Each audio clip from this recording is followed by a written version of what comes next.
So we're back with part 3 of the axle series. This one is going to be about wheels and offsets. For some of you, you may know all this. For some, it will be something new.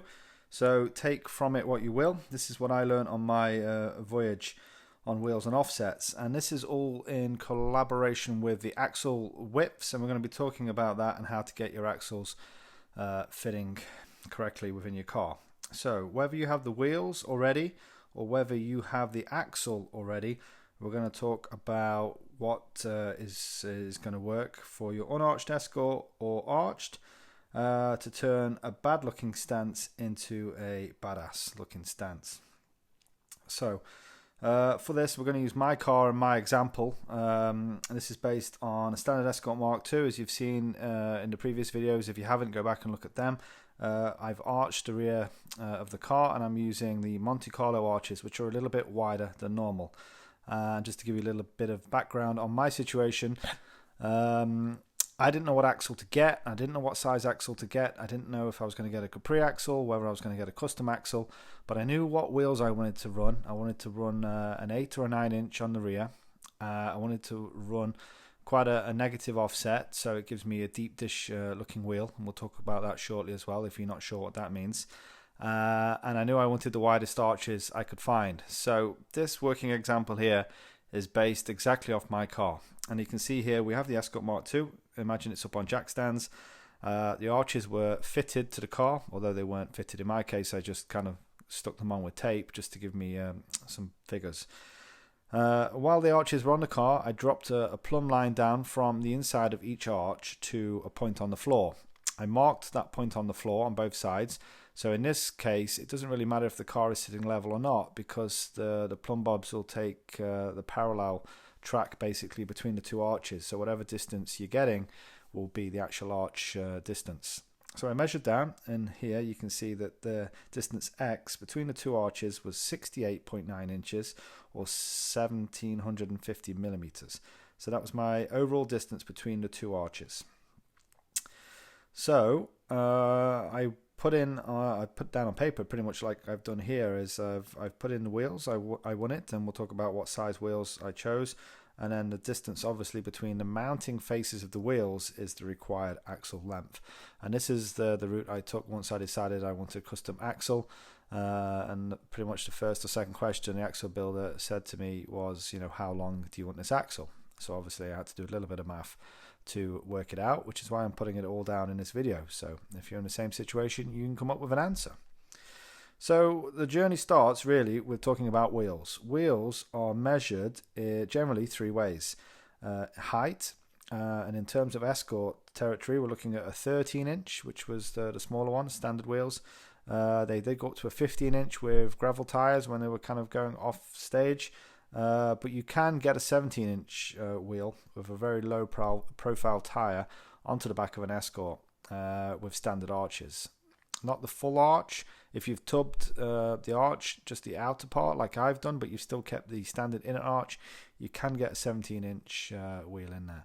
But speaking from a friend of mine who'd done the same thing, that 17 inch led his car to be a little bit unpredictable on the road. It created quite a little bit of wonder under braking and certainly under some acceleration. So it didn't give him utmost confidence in the car with 17 inches on. Once he dropped back down to a 15 inch wheel, he said the car was a completely different animal, and wouldn't necessarily recommend going to a 17 inch.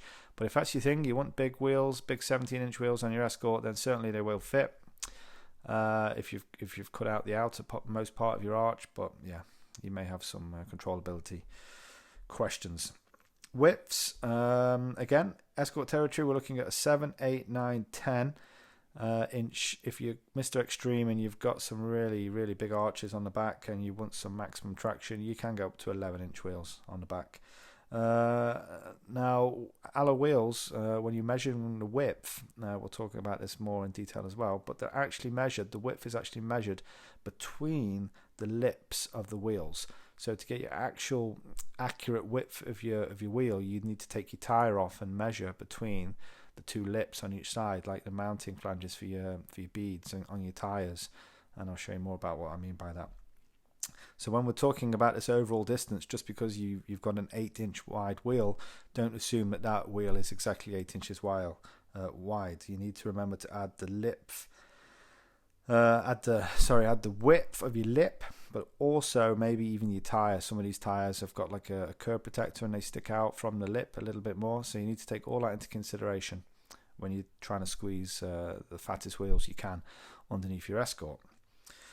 So lastly, wheels are measured with offset, and the offset is the distance between the mounting face and the center line of the wheel. So what does that mean? We'll talk about this shortly as well. It's measured in millimeters and can be negative, positive, or 0. And for mini light wheels, most stockists offer wheels from a -20 to +15. The reason I put this in here as well is if you've got the axle already and you're looking at wheels, you need to, if you're trying to go down the cheap route of getting wheels at a good price, you need to get wheels that are readily available and readily made.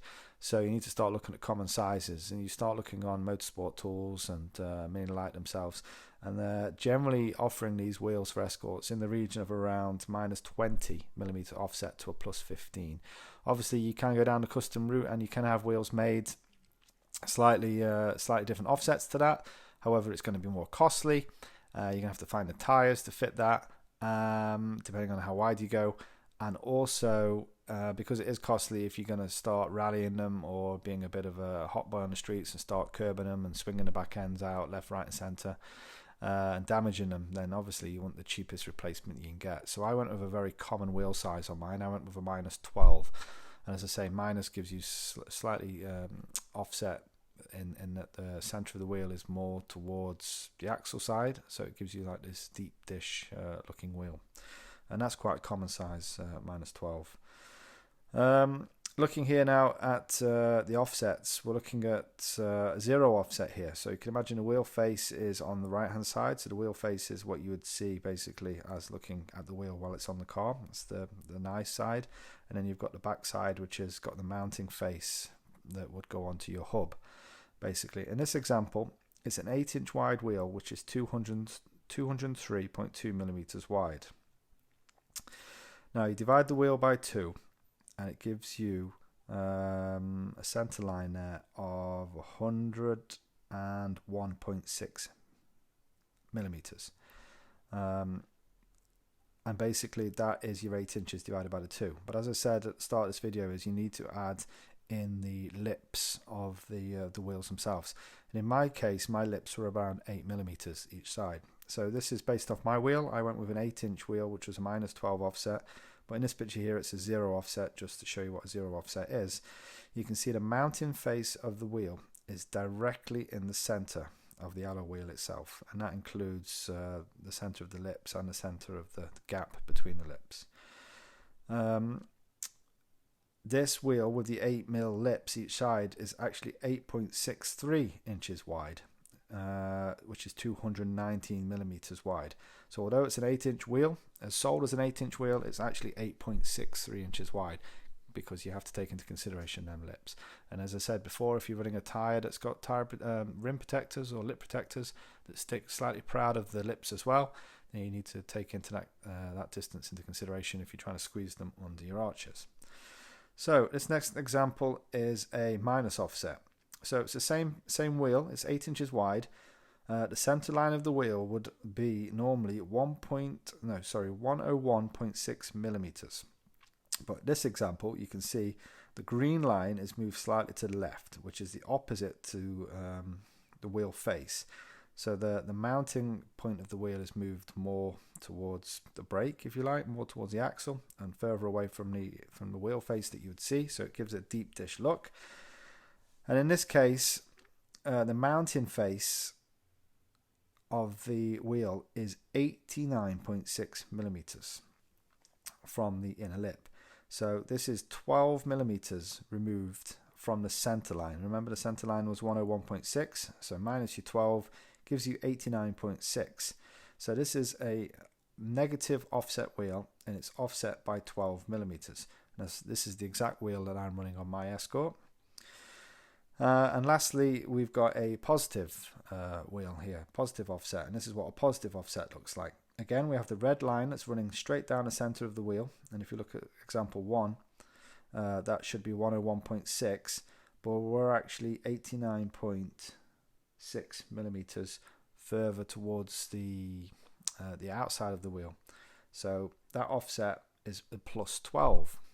The wheel face, the mounting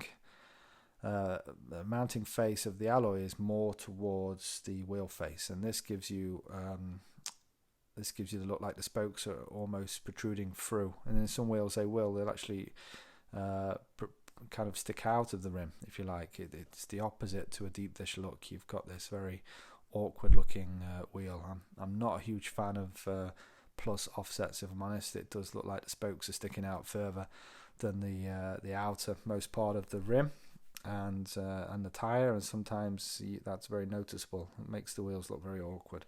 But that is what a plus offset looks like. So if you already have the wheels and you don't exactly know what offset and what size you've got, we're going to go on to that now. We're going to talk about how to measure your offsets. So once you've got your wheel, you can put it lying down like this. Now, it doesn't matter if your tire is on or your tire is off, because generally your tire will stick out of the rim over the lip equally each side. And as we're talking about a center point and the difference between the mounting face and the center point of the wheel, it really doesn't matter if you have your tire on or if you have your tire off, as long as the surface that you're measuring from is completely flat. So you want a nice concrete floor or wood floor or something, put your alloy wheel down on there, tire on or tire off, and then drop a ruler through the spokes down to the floor. Now once it's on the floor, you want another straight edge, or you want another ruler if you've got one long enough. And basically where the two measurements intersect, like in this picture here, you can see 203.2. That gives you your overall width of your wheel. Now once you've got your overall width of the wheel, you can divide that by 2. Obviously that will give you your center line. And in this case, the center line of this wheel in this picture here is 101.6. Now, if you want to know your offset and you've got your center point, next you need to measure from the mounting face of the wheel. You can use the same ruler as you were measuring from the floor, or if you have a third ruler, you can do that. Measure from the mounting face of the wheel, again, to the straight line you've got going across the back of the wheel. And you work out what that distance is. And in this case, it's 89.6. So once you've got them two figures, you just basically subtract them or add them, depending on if you've got a plus or minus offset. But in this case, it's a minus. So 101.6 minus the 89.6 equals 12. So we have an offset of minus 12 because the mounting face is closer to the brake side of the wheel, if you like, not the wheel face. So this is a minus 12 wheel, and this is again the example I had and the wheel I have on my car, minus 12. In this example, just to show you how to measure a plus 12 wheel, we knew what the datum was for the center line already. It's the same wheel, it was 101.6, but this case, the mounting face of the wheel to the ruler is 113.6. So we know that 113.6 is actually larger than the 101.6. So we know we're talking about a plus offset here. And it's in this case, it's a plus 12 because 113.6 minus the 101.6 gives us 12. So we know it's an offset of plus 12. So that's how you measure the offsets of your wheels if you don't exactly know what you've got lying around in your garage, or you've got a set of wheels that you want fitted to the car and you need to know what the offset is so you can then go and order your axle. Hopefully in the last few slides there you would have learned how to basically measure the wheels, measure your offsets, and also take into consideration the lip width and also the tire width if that's sticking proud of the lip. So going back to my example now, we've got the Escort back up on axle stands and we worked out the distance between the arches was 1750. Now I was running an 8-inch wheel, which was 219.2 millimeters, with an offset of minus 12. So 219.2 divided by the 2 gives us 109.6. So that was the center line of each wheel, 109.6. But we want to plus 12 to that because we're on that minus 12 offset. So 109.6 plus the 12 equals 121.6. So once you've got that 121.6, you can take that being equal both sides. So from the outermost face of the wheel to the mounting face of the wheel is 121.6. And then the distance between the two mounting faces in this example is 1440 millimeters, which is 56.69 inches. So as you can see here, the 121.6 plus the 121.6 gives us, plus the 1440 gives us 1683.2 millimeters. My distance between the arches was of 1750 millimeters. So 1750 minus the 1683.2 gives me a total of 66.8 millimeters spare outside of each wheel. Divide that by 2 because there's 2 wheels, is 33.4 millimeters spare distance each side. So although it looks like in the pictures my wheels fit the arches quite nicely, and they do, technically I do have just 3 centimeters between the inner lip of the arch and the wheel. But as I said before, you also need to consider the lip of the wheel and also the tire.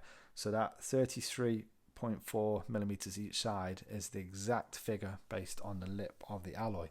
So take 8 millimeters out of that for the actual lip, and then another couple of millimeters, 3 or 4 millimeters out for the tire that protrudes slightly higher than the lip. Then I'm down to about 2 centimeters, just over 2 centimeters spare between the edge of my wheel and the inner edge of my wheel arch. And that works out perfect for me, because you'll see here, I'm just going to pull up the next slide here. If you go to this website on Williefitcom, a very handy website, your existing setup. So let's just go with something realistic on an 8-inch wide, 225 profile, 16 diameter. None of this really matters, but let's put it in anyway. Width, it is an 8, and the offset is a -12. So calculate. So our existing setup is now in orange. So we can see this wheel down here in orange. And then we talk about the new setup. So I don't know what a 9-inch wide wheel is, 255 maybe. Again, profile probably slightly less, 15. It is a 9-inch wide wheel, and if we have the offset of 0, see what that gives us. So we can see here on the picture the new setup in green.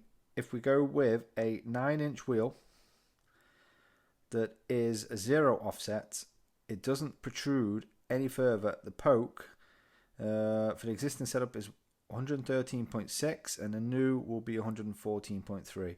So you can see here that will allow me to go up to a 9-inch wheel with a 0 offset, which is still a realistic wheel, and be able to get that to fit underneath the arches quite nicely. So very handy website. I'll drop a link in the description.